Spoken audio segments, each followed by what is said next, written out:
ਅੱਜ ਦੀਆਂ ਖਬਰਾਂ ਵੱਲ ਚੱਲੀਏ ਤੇ ਬੇ ਏਰੀਏ ਦੇ ਵਿੱਚ ਹਜੇ ਜਿਹੜੇ ਬੀਟੀਏ ਦੇ ਵਰਕਰਸ ਆ, ਉਹਨਾਂ ਦੀ ਸਟ੍ਰਾਈਕ ਖਤਮ ਨਹੀਂ ਹੋਈ ਤੇ ਹੁਣ ਸੈਂਤਾ ਕਲਾਰਾ ਕਾਉਂਟੀ ਦੇ ਜਿਹੜੇ ਹੈਲਥ ਵਰਕਰਸ ਆ, ਉਹਨਾਂ ਨੇ ਵੀ ਆਪਣੀ ਜਿਹੜੀ ਸਟ੍ਰਾਈਕ ਆ ਉਹ ਸ਼ੁਰੂ ਕਰ ਦਿੱਤੀ ਹੈਗੀ ਆ। 200 ਦੇ ਕਰੀਬ clinical lab scientist, microbiologists, medical laboratory technicians ਤੇ ਹੋਰ ਜਿਹੜੇ ਵਰਕਰਸ ਆ ਕਾਉਂਟੀ ਹਸਪੀਟਲ ਦੇ ਵਿੱਚ ਕੰਮ ਕਰਦੇ ਹੈਗੇ ਆ, ਉਹਨਾਂ ਨੇ ਇਹ ਕਿਹਾ ਵੀ ਸਾਡੀ ਜਿਹੜੀ ਸਟ੍ਰਾਈਕ ਆ ਵੀਰਵਾਰ ਤੱਕ ਚੱਲਦੀ ਰਹੂਗੀ। ਇਹਦੇ ਨਾਲ ਸੈਂਤਾ ਕਲਾਰਾ ਵੈਲੀ medical centre, ਓਕੋਨਰ hospital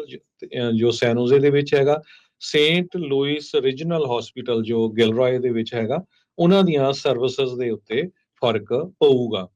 labour contract expired ਹੋ ਗਿਆ ਸੀ ਸਤੰਬਰ ਮਹੀਨੇ ਦੇ ਵਿੱਚ ਪਿਛਲੇ ਸਾਲ। ਯੂਨੀਅਨ ਲੀਡਰਸ ਵਿਦ ਇੰਜੀਨੀਅਰ ਤੇ ਸਾਇੰਟਿਸਟ ਆਫ ਕੈਲੀਫੋਰਨੀਆ ਲੋਕਲ 20 ਜਿਹੜੀ ਉਹਨਾਂ ਦੀ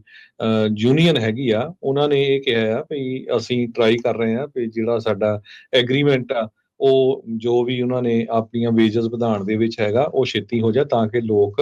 ਤੰਗ ਨਾ ਹੋਣ। ਸੋ